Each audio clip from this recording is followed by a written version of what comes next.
Trinidad and Tobago is a massive producer of natural gas in the Caribbean, but interestingly, the country was offering highly subsidized liquid fuels until 6 years ago. Now, this company has managed to grow CNG sales 106% year over year. The NGC CNG Company on the NGV World Podcast, Episode 23.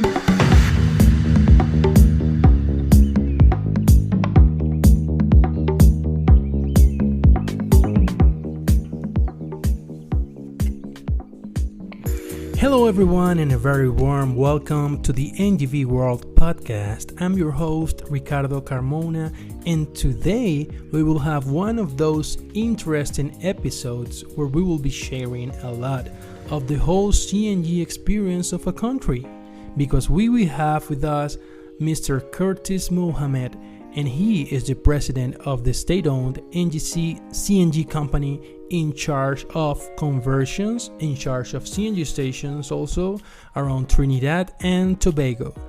Impressively, this country is growing importantly in the CNG ecosystem, and right now is starting a second phase of development, and you will know much better from Curtis himself.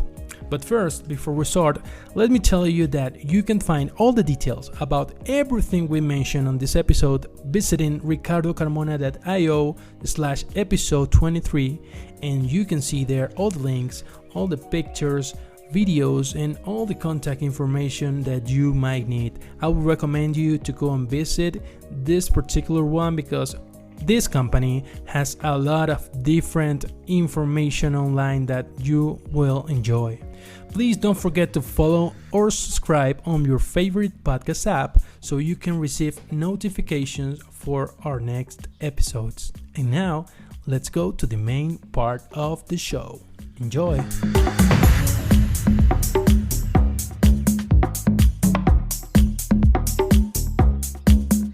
Hello everyone and welcome to the NGV World Podcast interview.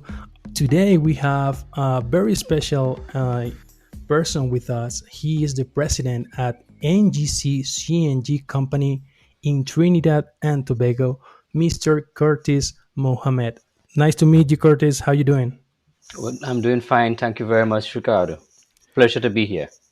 Yeah, it's a pleasure to have you on this episode because I was mentioning before started the recording that I'm originally from Venezuela, and we are very, very close from Trinidad and Tobago. I haven't visited yet. I have that on my due travel, of course. But it's very important because we know, of course, how big it is, the natural gas resources in that part of the world, that area.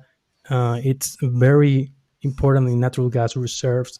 But before talking about that, Curtis, please let me know a little bit more about yourself and tell us, how did you get into the natural gas business? Actually, I came into the natural gas business about in 2012. And in Trinidad and Tobago, there's a company there, a national company called the National Gas Company of Trinidad and Tobago. Essentially, that's a company that gets to harness the natural gas that's produced. It allocates, it transmits that gas to different users in the petrochemical sector and so on. And it owns and operates all the transmission and distribution infrastructure associated with natural gas. So I came in actually as the vice president of gas transmission and distribution in 2012. And around that time, I mean, it's no secret, Trinidad and Tobago had some challenges with some of the works offshore. They had significant curtailment at times.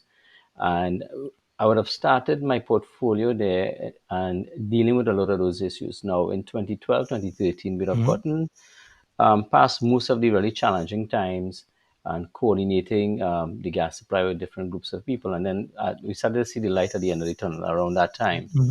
Of course, it continued for some further time after that, and we're still in some of that phase. However, around the end of 2013, the government had approved what you would call the CNG initiative in Trinidad and Tobago. And in that Okay. CNG initiative, right, one of the instructions would have been um, given to the National Gas Company, the NGC, to create Mm-hmm. a special purpose company to essentially make CNG happen again properly in Trinidad and Tobago. So a request was made by the board of the NGC for me to head that company, and I Mm-hmm. accepted. And on January 2014, we made the company operational. I started to develop the items around the company, the execute the mandate. A mandate Mm-hmm. was given. We had to make a certain amount of, we were given approval to expend a certain amount of funds Mm-hmm. to achieve some basic milestones such as stations and a certain amount of vehicles and so on. And that's what we've been doing since 2014.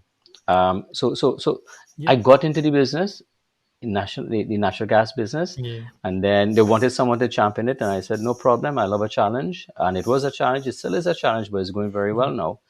So here I am now. It's very very interesting that of course you already had been a part of the natural gas company there, and Yes. I want to know a little bit more, uh like try to make this picture to the audience. How was the current scenario back then? I mean, how was it back then in 2013, maybe 2012?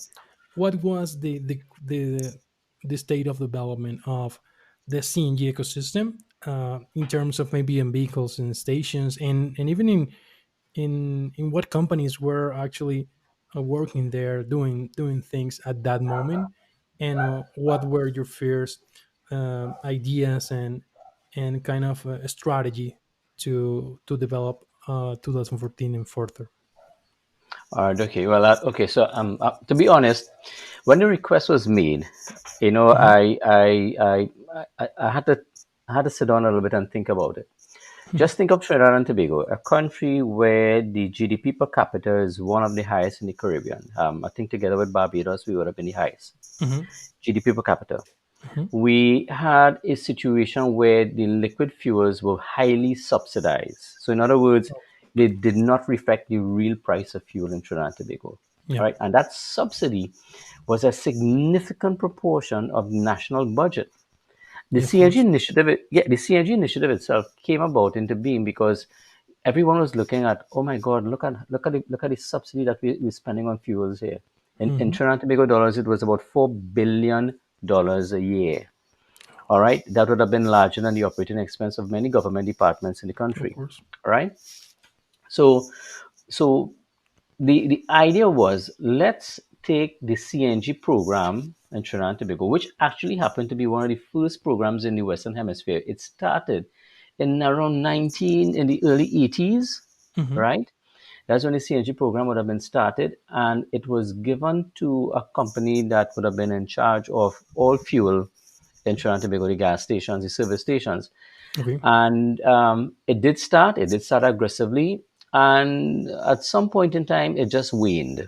It started to not be very, very vibrant and Hmm. very viable to some extent. And one of the reasons for that, it would have been the very simple reason that fuels, the liquid fuels in Trinidad and Tobago, were so highly subsidized. So the cost differential Yeah. to go to compressed natural gas just was not there, or was not there enough for some people. Yeah. Mind you, we actually had vehicles in Trinidad and Tobago in 2013 that was still, during that era, they would have installed their kits and they were still operating on the few gas stations that Hmm. they had with CNG in Trinidad and Tobago.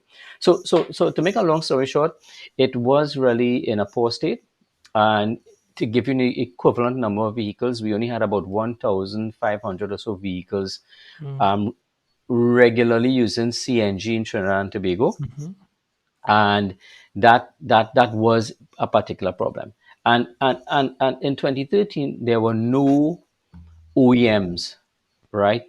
No vehicles that were imported in Trinidad and Tobago that had CNG. In Trinidad and Tobago right now, as of today, we have about 18 models of OEM vehicles. We have sedans, trucks, vans, buses, minibuses. So and that's one of the things that we're very pleased about. One of the things we're very proud about. we started with almost nothing, and in just a few short years, we have 18 OEM models of vehicles in Hmm. Trinidad. All right. So I don't know if that And helps with some perspective. yeah, that's super interesting.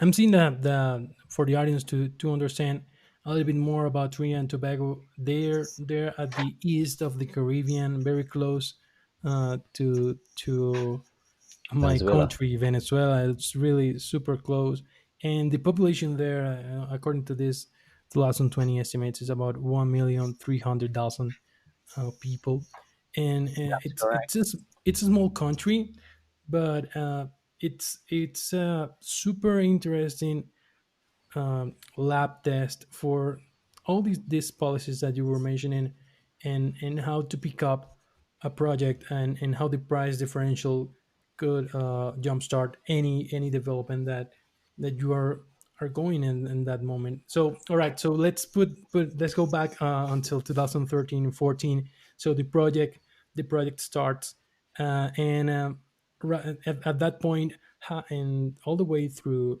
the day that we are right now, how have been changing uh, the price differential between liquid fuels and natural gas, all these 6 years of development and that you have been working, and how has it been the development of the CNG stations and the ecosystem overall? Okay. So in and around 2014, the price differentials were pretty low. So you had compressed natural gas, and I'm going to use Trinidad and Tobago dollars here, right? All right. We had compressed natural gas being sold at approximately, well, not approximately, exactly 1 TT dollar Mhm. per liter of gasoline equivalent. All right. Now, as an approximation, that's almost about US $5 per million BTU. All right. All right. So it's a pretty low price. And one of the benefits of that is, in Trinidad and Tobago, we started off by having a lot of gas distribution infrastructure all over the island, except in certain rural areas. Along all the major conduits in Trinidad and Tobago, the major roads, the natural gas infrastructure is already there. So it All was, right. and it's been there since before the 80s, for example, right? In the Mhm. 1960s and 70s is when infrastructure would have been going down and all over the island. Um, we have right now about 17 or so gas stations. That's 1 7. Mhm. We have close to about 12,000 vehicles now on the road. So from 2014 to now, we went from about 1,500 to close to about 12,000 vehicles Mhm. in sedan equivalents. Trying Mhm. just kind of normalizing the figures for you, Yeah, we do that right? also. Yeah, it makes it easier to calculate. Mhm. Our actual mandate by the government was about 17,500 vehicles as a first phase. Mhm. So our mandate, just a recap, our mandate was get 22 stations. We're up to about 17 right now, and get about 17,500 vehicles. Mhm. We're up to about close to 12,000. The second phase of the actual CNG initiative would have taken us to close to about well in excess of about 50 gas stations, 50, Mhm. and close to 100,000 natural gas vehicles in Trinidad and Tobago. Mhm. Now, the existing pool of vehicles in Trinidad and Tobago from government sources would be close to 1 million vehicles. No way.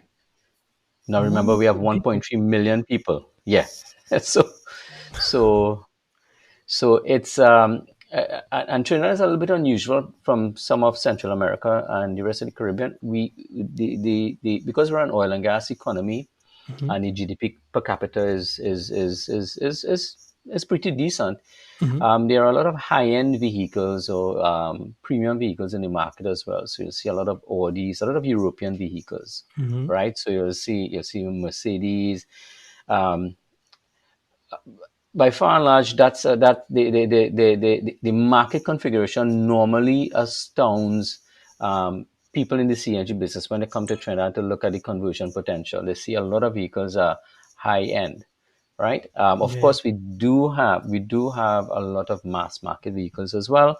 I mean, we Hmm. have 1.3 million people and a million vehicles, so we do have a very significant pool for conversions in Trinidad and Tobago. We do. All right. So Right. that's where we are right now. I could talk a little bit more if you like about how we what the plan was to get there, right? Should I do that now?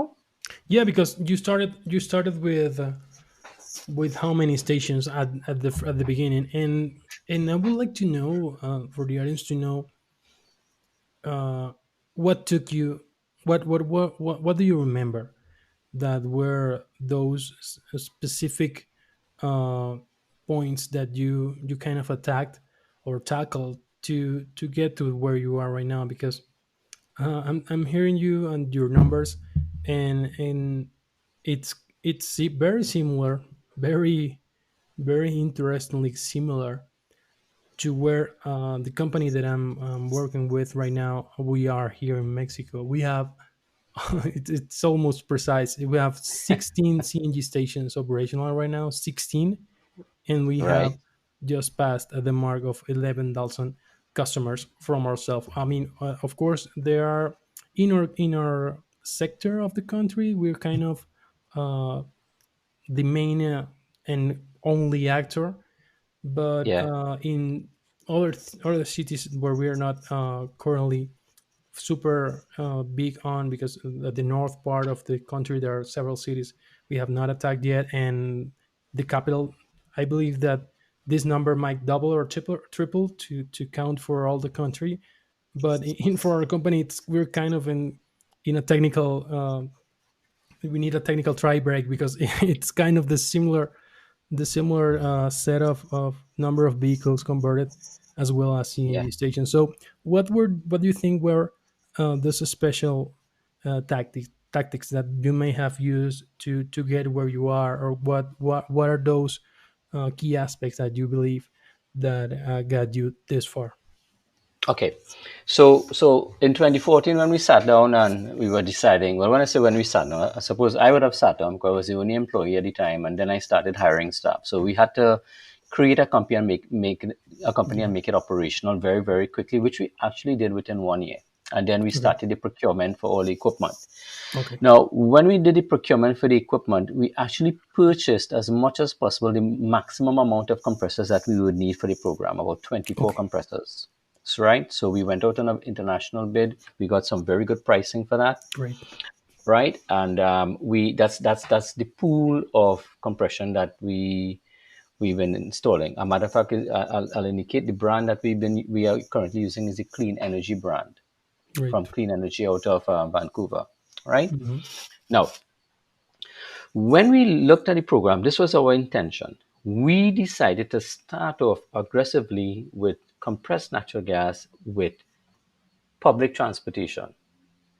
Hmm. Whether that public transportation was owned by the government or whether Hmm. it was owned by individuals, they were our key market group. And we started off with the municipal bus system.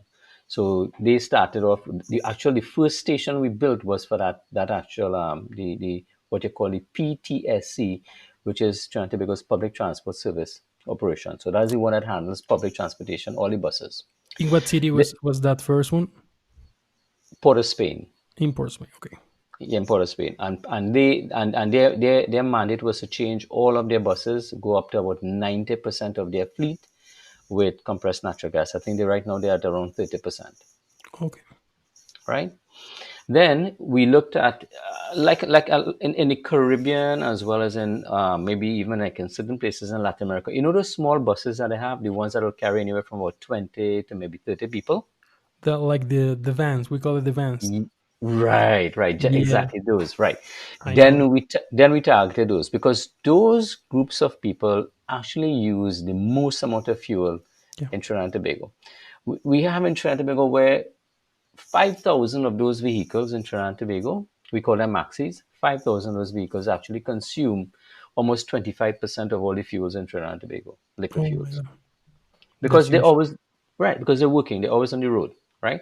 Yeah, and So that's mere gasoline. I mean, on maybe until recent times, I believe there are being more available diesel units well, uh, okay, along the right, time, but mostly and this gasoline, is right?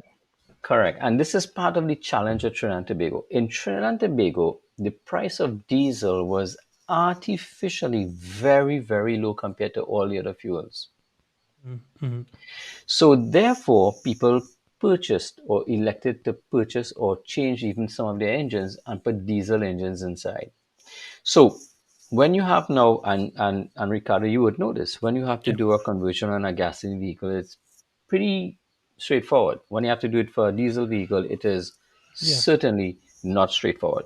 So I would have to say that the that separation or that inconsistency with that diesel being more subsidized than liquid fuels, and then liquid fuels being very subsidized, really was one of the biggest challenge of our program. Now, in Mhm. the last 2 or 3 years, the government has moved to alleviate that somewhat, and in so doing, that actually has bumped up as well the CNG prospect as being a viable and a real prospect, and we have seen the growth. A matter of fact, last year alone, we increased sales of vehicles and conversions 106%. Oh, year over 100 year in 1 year. in 1 year. All right. In So, 1 year. so Yeah. I'm learning this that, of course, we have all been uh, kept like of course our numbers depend mostly on this price differential, and it has been from what I'm understanding, Curtis, is it has been progressive in that matter. Yes, Am I right? I mean, that is correct. as of today, do you think that you have the largest price differential since you started working for the CNG project? That's correct. All right. Just as an example, gasoline prices will be close to about $5 TT per liter, while Mhm. CNG price is $1 per liter. All right. So you are in the Oh best, yeah, the best yeah, price differential. yeah, That's really interesting. and still those are not they're not completely unsubsidized prices, but then everything is moving so much these days. It's difficult to make predictions. COVID is not helping the Yeah, situation as well. Yeah. but that's an interesting point because in I mean here right here when right now in Mexico, just to put it in perspective, the price differential it's basically 50%, and hopefully it's staying that level. It might be variational, but we are actually pretty influenced by the international gasoline prices. So we are about Yeah. around $1 per gasoline liter, and about 50 cents and a little bit less even of 50%. 50%. So we're saving around 54, 55% liter per liter basis. But the interesting thing here is that I believe that it can it for us. I mean, having this very international relationship, very cohesive relationship with the United States, where natural gas prices are basically those from this biggest supplier of natural gas in the world. So we are getting a constant price, a very low. The potential here, it's huge, and of course we have a very large fleet of vehicles running around, and you can see that the price differential makes a part of the effort, but not everything. It's about this. It's of course knowing one of the things that our company it's working on, and I can sense of what I researched that your company it's also very into this marketing part. I want to congratulate you guys and your team, and you, Curtis, and your team, because what you can see and you can find on the internet of what you guys are doing, it's pretty.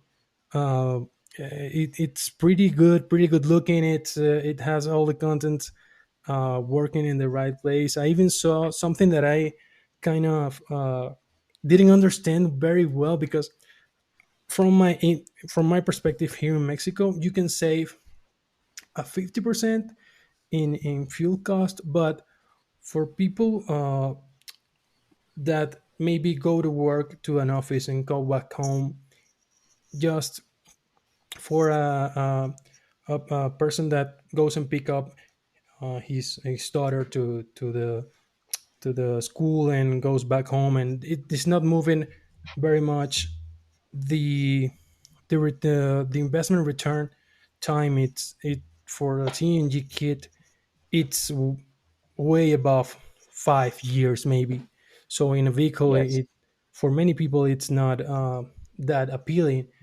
But if you that's have correct. a price differential that like the one you were mentioning, maybe 5-to-1 ratio, that might be a different scenario, and that is good news for you, and of course the CNG natural gas company. It's super interesting.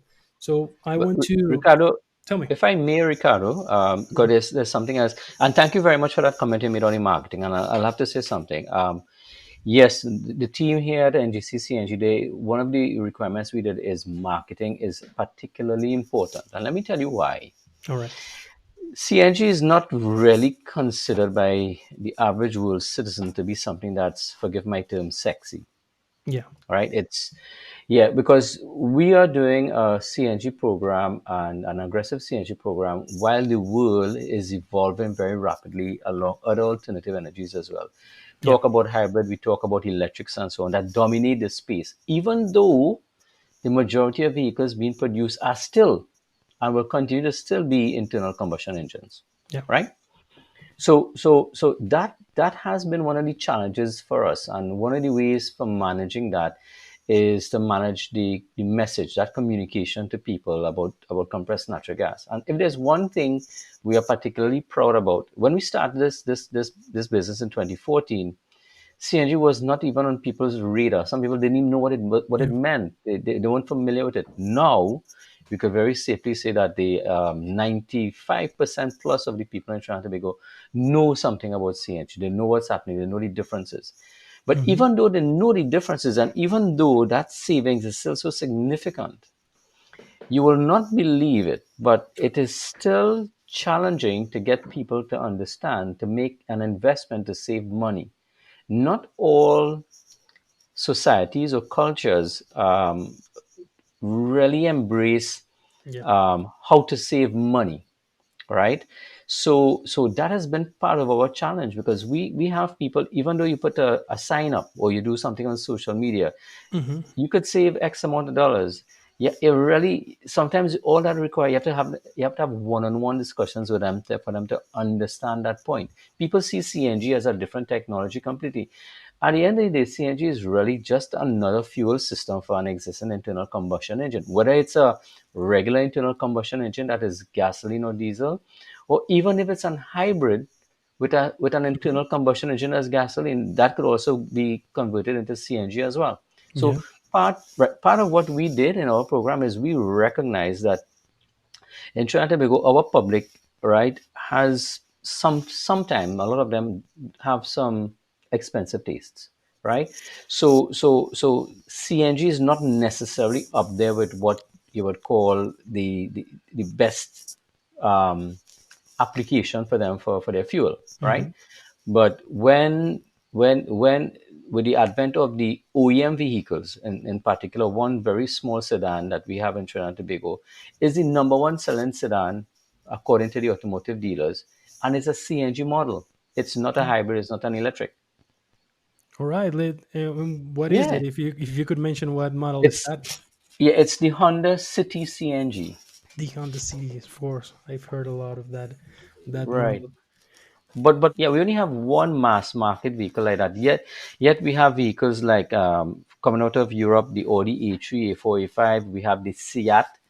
The Seat Hmm. is a yeah, there's Yeah, room I for didn't more see for models, that. and yeah, there's room for more models in Trinidad and Tobago. But for whatever reason, it is particularly challenging to bring some of those models. We believe if we had some more of those models coming to Trinidad and Tobago, then the segment, the new buy-in segment, Hmm. by them purchasing those vehicles, they are the ones that kind of add something into having a CNG vehicle. Even though there will not be anything more than about 10% of the entire pool. Right now, OEM vehicles are about 25% of the cars, and the other 75% are conversions in Trinidad. Oh, But eventually, based on the rate of conversions and the rate of new vehicles coming into the market, we expect that the OEM vehicle is going to slide down to about 10%, and the other 90% will be conversions. But all right. it does help. It does help. We saw that bringing in that new OEM or those new OEMs changes the acceptance level in your jurisdiction. And who knows, maybe Mexico could benefit from some of that as well. You know? Yeah, in Mexico, we are one. I believe that we have such a shortage of OEM models, uh, but I believe it's just a matter of time. Of course, we are Yeah. influenced pretty much because of all of this hybrid and electrical wave, and this is constantly changing the paradigms here. But I believe it's a matter of time. We are working harder with what we have right now, and many alliances with, let's say, dealers, car dealers are happening right now in Mexico. Several of them are offering these, let's say, aftermarket OEM. Let's say right off the gate of the dealership, it comes with the CNG conversion. But Okay. of course, as an aftermarket, but with the quarantine and stuff. And I believe it's just a matter of shyness of those OEMs and bringing those units, because you have to have maybe that powerful Honda City type of model that it's going to sell well for them to come to kind of commit to Yeah. these products. But I believe the this market, and one of the products that might be underestimating the value that might have, it's one of those maxi or vans that in Mexico here in several cities, big cities, are super massive and the main type of transportation. But I believe one of those models comes with an OEM manufacturing seal and have these capabilities. It will be right now. It will be a success to have them, and hopefully some OEM could hear this, because I think it's being undervalued, that the massive adoption that you might have. And Curtis, I want to know, um, sorry, I want to know maybe um, what are those. I was thinking. Hold on. One of the things that I wanted to know about Trinidad and Tobago were those about the implementation of these conversions.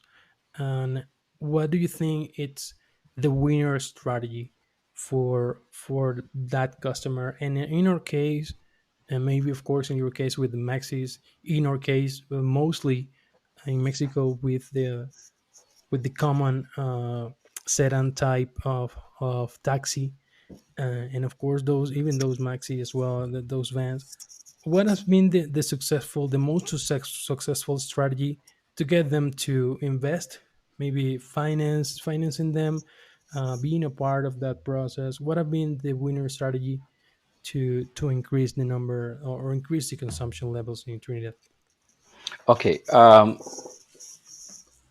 And let me answer that in maybe just a couple parts. So there were some prerequisites to doing to the conversion part of the business. Now, conversions have been done in Trinidad and Tobago for a very long time, and there are some very stringent rules about it. Mhm. It's regulated by law. But the first thing we did in 2014 is we set up a team of some technical experts together with the Trinidad and Tobago Bureau of Standards, right? Mhm.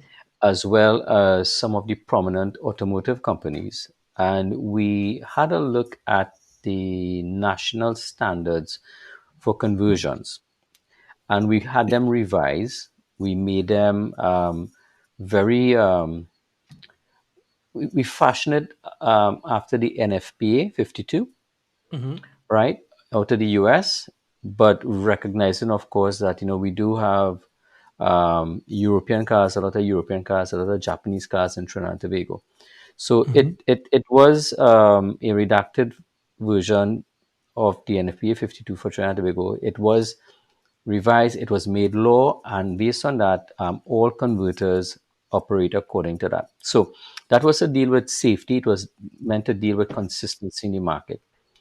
We also, us as a company as well, partnered with the National Automotive Technician Training Institute. So we have actually a Mm-hmm. training institute in Trinidad and Tobago Mm-hmm. that would handle vocational training. And instead of that vocational training, they also do like automotive technicians for the entire industry, together with Okay. like instrumentation technicians for oil and gas and so on. So we partnered with them. We brought in experts on maintenance for vehicles and everything. In other words, we built the training institute to suit the market. So we have people being trained. We have proper standards. Now, so we did that. Park that aside now. So once we have that, now we could get very aggressive at what we wanted to do. Yeah. Because we communicated to the public that this is what we're about, this is what we're doing, because we also met with all the important stakeholders in the CNG industry, including the automotive dealers, Mm-hmm. a lot of several firms actually felt emboldened enough to make the investment into conversions because they saw us as a partner and a facilitator. Remember, we're a catalyst organization. The Mm-hmm. basic model for NGC CNG is to catalyze the entire industry. So, quite frankly, we only make money selling the gas, but Mm-hmm. everybody else, the other guys make money selling vehicles, doing Mm-hmm. conversions, right? So the government itself makes money as well from we don't have to import fuel. We are using Mm-hmm. our local fuel as a so foreign exchange is saved. So the balance of payment works out well this way. So what we did is that partnership is what made these firms make the investment. That plus they were aware that one of our mandates was to achieve a certain minimum amount of conversions as part of our mandate. And in so doing, we actually sponsored conversions for certain select groups of stakeholders or market. Public transportation, for example, taxi drivers. So we would have had very well defined programs that will go out, invite people to apply, Mm-hmm. make sure they're very compliant, and then we would have sponsored the conversions and we would have contracted those conversions to firms that qualified and met all the legal requirements for doing Mm-hmm. conversions. That, Ricardo, is what made them bold or embolden them to do conversions. Of course, they could have their own cash customers who come straight off the street and said, I want a conversion. They'll convert Yeah. them as well. But we give them that minimum amount of volume that would allow them to concentrate on doing the best conversion time. So I don't know if that answers your question, but that's kind of like our role before and currently, Yeah. and we intend to replace that in the future with something else, and I'll discuss that in a little bit. And that sponsorship that you were offering for this first groups of like champions of the product, were those sponsorships like 100% sponsor the CNG equipment and the conversion, a fraction, you will make It varied. that It pay varied. later with the natural gas differential? Is that some scheme of that as a winner scheme in your case? It varied. In some cases, it's 100%. In some cases, it's 90%, Mhm. and early on to it was only about 50%. So we Yeah, tried different models. great. Yeah, right now in Mexico, what it's working and having waking the people and the market up, it's it's the value proposition that you can go into the natural gas system without paying at all, uh, maybe just one tiny percent, under 10%. Maybe you can get access to the natural gas kit, and then after 6 months, if you're a mid to heavy user, you can repay that natural gas kit with a little bit overpriced that we put on the per liter or price tag, and that is what's making the market happen. And as of right now, this price difference is making us think different, and of course making that this product appealing to our market. We are putting several products tied to that financial difference, and we put in Yeah. out. I will invite you to go to our website and try to and then to the audience to see these new products. What we're putting. You can get your tires. You can get maintenance. You can get personal credits, personal how do you say that, like loans, personal loans in cash, and you can get cell phones. You can get many more products that are appealing to our users, to our taxi drivers, to our drivers overall, and they're going for it. They are getting a rewards program from referrals. It's been it's a pretty good ecosystem in a very digital way right now, Curtis. It's really incredible, and hopefully we will see things like this develop also in different countries. And I guess your strategy it's succeeding. Hopefully it will come better. But I want to stop one second, and I'm trying to reflect something. Other than the price, than the price of the natural gas and the difference, or other aspects that we mentioned until this point, like maybe for people to know the equipment, and of course having that difference price differential that you have. What do you think it's the biggest stopper or the biggest challenge that you are going to have to face from the years uh, from today and further? Um, I think one of the problems that we have is a lot of the market that would find compressed natural gas useful, even though compressed natural gas is touted as a cleaner, greener fuel. Hmm. And I've seen that from some of your podcasts as well, Hmm. Ricardo. Um, Sad to say, that's not the primary motivation for people using compressed natural gas Hmm. worldwide. The reality is that they want it because it's a lower price. Hmm. Um, and one of the easier ways of getting that, instead of getting a new vehicle, is to do a conversion to your existing vehicle.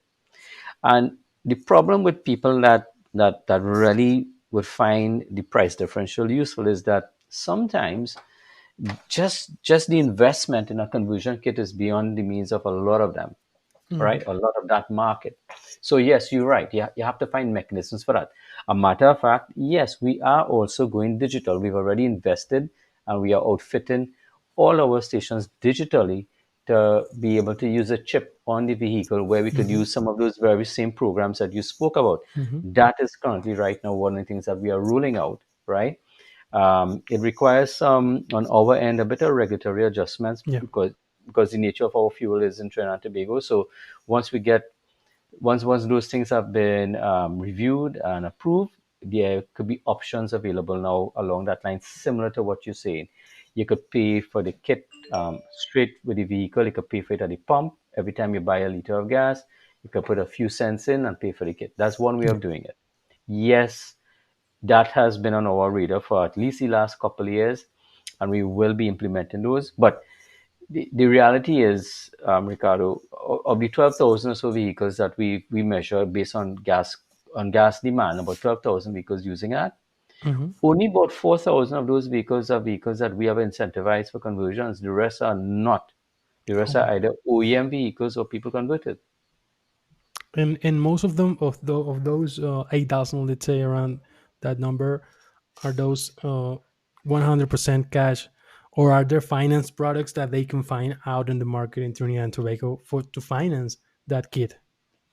No, the financing of kits is not very prevalent in Trinidad and It's, Tobago. No, it oh, is not. It's not. Our economy is not economy.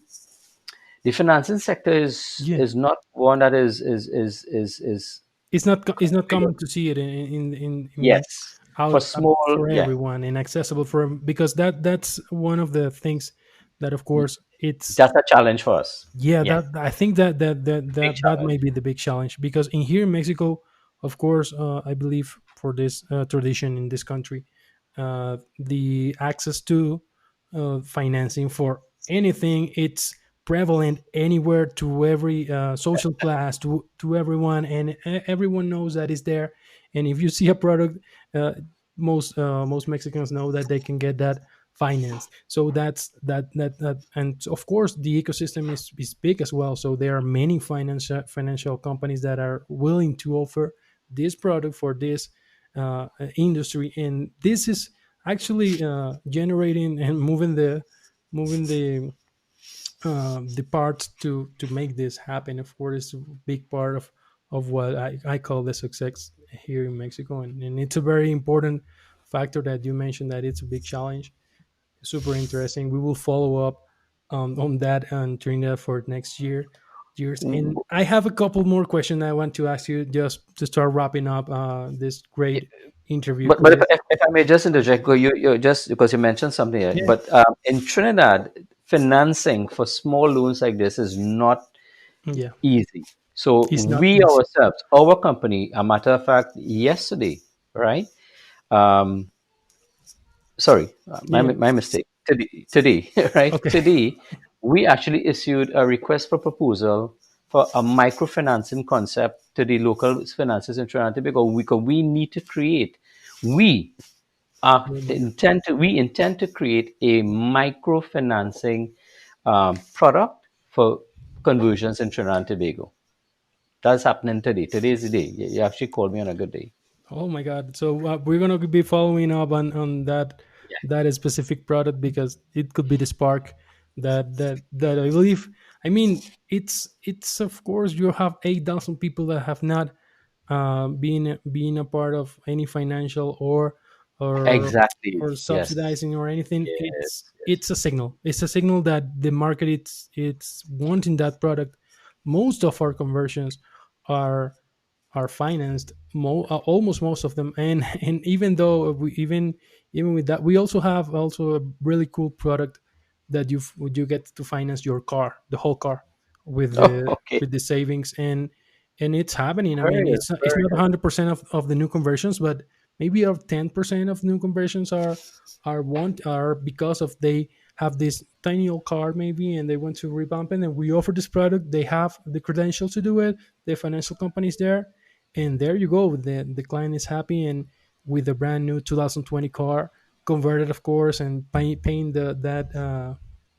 that week monthly bill of that loan with the natural Ricardo, I'm gas not hearing is you. super interesting for us.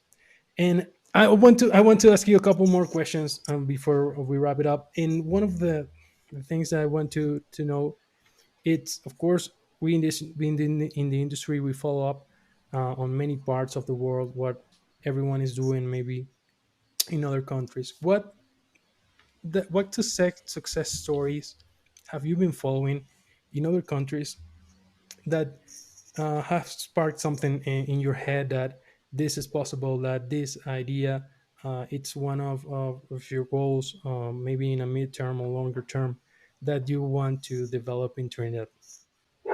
All right. Well, I will have to admit that was particularly important to us at this point in time is going to be something along the lines of renewable natural gas. Hmm. Um, Renewable natural gas itself is carbon. I mean that is carbon negative.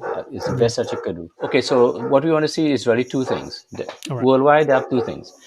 That digitization you talk about is something that we have to do and we intend to do and we are going to be we will be doing. All right, which Hmm. is getting a digital platform for the compressed natural gas vehicle. That's a big deal for us.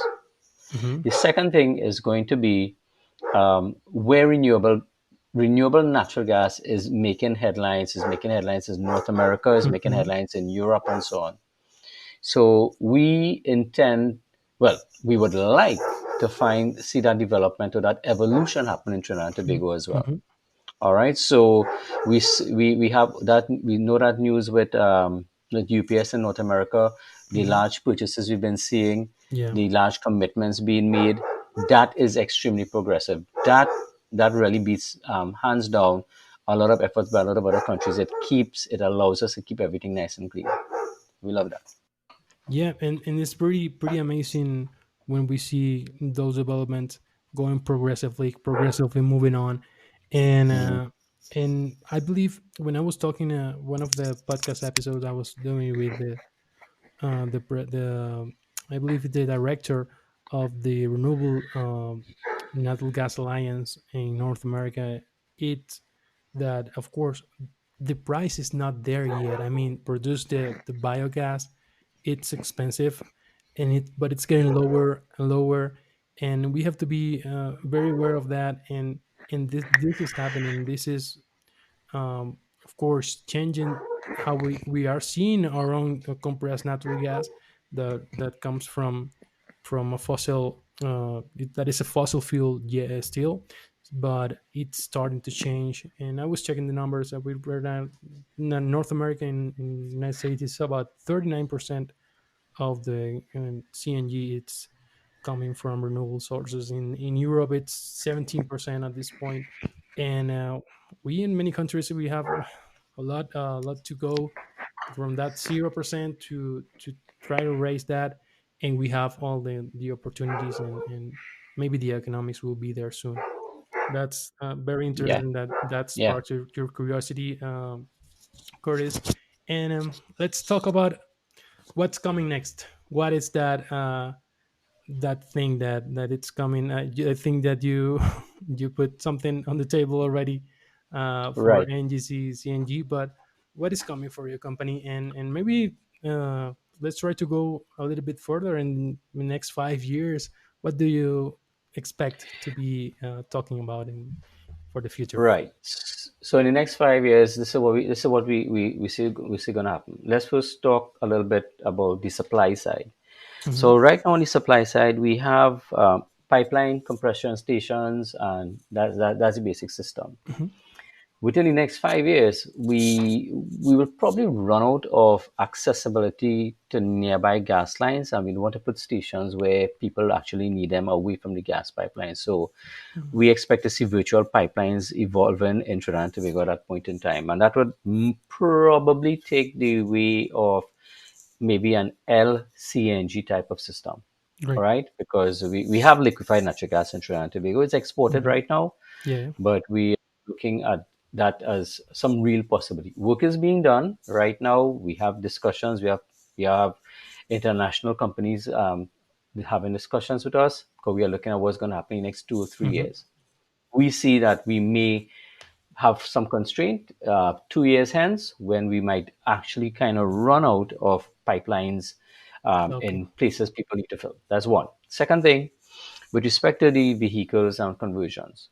Now, as I mentioned to you, we started with affirmative action type programs for public transportation owned by the government, and then Hmm. public transportation owned by individuals, taxi drivers, maxi drivers, and so on. Hmm.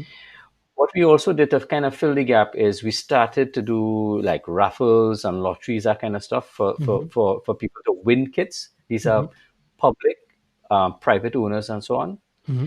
The next thing that's going to happen is going to be our sustainable model, where is the financed type kit approach, where it's going to be microfinance. Yeah. That's where we intend. So somebody could just come, hey, yeah, I want a kit. He'll go to any one of a number of the people. He'll apply online. He'll go anyone to anywhere to a number of approved converters.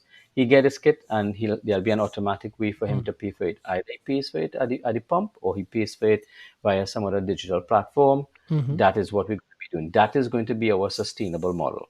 Great. That is what is going to happen first. And then, well, okay, finally, yes, like you, we hope that renewable natural gas enters the space in Trinidad and Tobago. There is opportunity for it. The price point, yes, we're concerned about that right now, but really and truly, compressed natural gas is not just about price; it's also about keeping that carbon lower. So in essence, that's where we see the business should be going in the next 5 years. Amazing. A few development that I will be really following closely, and it's a pleasure to understand that this is happening right now in Trinidad and Tobago, and things are getting really cool there. And as I mentioned, thank you for sharing this, and thanks to your team, of course. Once again, I wanted to congratulate you because you're one of the few companies that I believe that are doing great pieces of content, and I will be posting constantly each one of those, and I believe that you're given enough exposure, because I've seen some good pieces of content that have not had that exposure. That I want to congratulate you for that. So I want to give this opportunity. This I do it with every interview I have, and it's about a story. I believe we all have that interaction, that person that we talked about in a certain point, that customer or that technician that we were having a conversation, and we said, "All right, this is what I should be doing right now. This is what motivates me." What and favorite stories do you have in mind that you would like to share inside this CNG ecosystem? Ricardo, thank you for that. Um, Several stories, of course, some really funny, but I wouldn't get into some of those. Well, one story in particular. I'm at home in my house. I'm at Hmm. home. I think I'm somewhere in the yard, and I'm just playing with the dogs or whatever it is. I think you would have heard them earlier on the podcast. And a guy comes up to my gate, and he's waving to me. So I just look at him, wave back, and he calls me across. And what did he call me across for? He said he wanted to thank me. He said, "Thank me for what?" He said, "I would never have thought this CNG thing would have made such a difference to me." Um, and he was genuinely happy, No way. genuinely In your happy. And home. and yeah, yeah. And so he came to see somebody else. I drive a Mercedes that has a big CNG sticker on the side of it because Hmm. it's one of the E-class Benz, so it has the it's natural gas. It's a natural gas vehicle. So he identified, well, I'm the guy in charge of the program. And he comes across to me, he said, "Thank you so much." He won one of the kits, Ah, and he was truly happy with it. And he's an ambassador, and we have several ambassadors. Some of my staff will tell you the same thing. They will just stop and say thank you very much, or they will come and say, "I never expected that a government company would be doing something so great." Those stories, they stick with you. We take it as, sometimes we take it as a job, but for a lot of people, this simple thing is they never knew how big an impact it could be for them financially. hmm. Some people say, well, okay, thank God I'm actually doing something, I'm saving some carbon. But we always hear the stories about how they are very thankful for getting something that makes a difference in their lives. Somebody said, I put my kids to school through some of this money that I'm saving. Another guy says, I rented a car, and the money I save on fuel pays for the lease for the car every month. Yeah. That's the stories we have. So those are my stories. So I know you asked for one, but I had to give a few. No, what a great way to finalize this interview, because it's what motivates us, and actually Hmm. making that change in at least a small change in a person's life that that could move them forward, that could get them out of Yeah. trouble. We're getting those as well as in here, and many people are so thankful. And as in your case, they're looking for someone to thank. And of course, our staff Yes. gets many of those. We are genuinely trying to get those customers to feel good, and we are also starting to get now customers telling us thank you, because they could get access to these personal loans, and they got out of trouble. We have we're promotion, so one small product for a super micro credit, because if you consider the syndicate a micro credit, it will be like a tiny micro credit. We call it apuritos, that it will be like taking you out of this small issue. It's like Hmm. an apurito. It's like, take me out of this hole right now, and it's loans maybe of I don't know, will be like $100, $200, maybe $450. Okay. and super slow loan, but people are being thankful for that because they could take this product that they needed at some point or pay for this debt or something, and they are really thankful. What a great way to finish this interview. Thank you very much, Curtis. It's been a Thank you, pleasure Ricardo. to learn more about Trinidad and Tobago and what you guys are doing. uh, Once again, to I want to congratulate you, and we're going to be following up on what you are doing. I want you to please give to the audience your information about your company, and where can people find you to learn more about Trinidad and Tobago, and what Okay. are you doing right now? All right. Okay. So you could find us. You just go to Mhm, www.cng.co.tt. That's our website, our mhm, address. Or you could simply just look at NGC CNG on Facebook. We're on Facebook. We're on Twitter. We're on Instagram. So it's pretty easy to find us from there. mhm. And yes, Ricardo, thank you so very much as well. It's been a pleasure speaking with you. And we rest assured, I've learned something or two from you as well with respect to some of the programs you guys are offering. So we appreciate the exchange.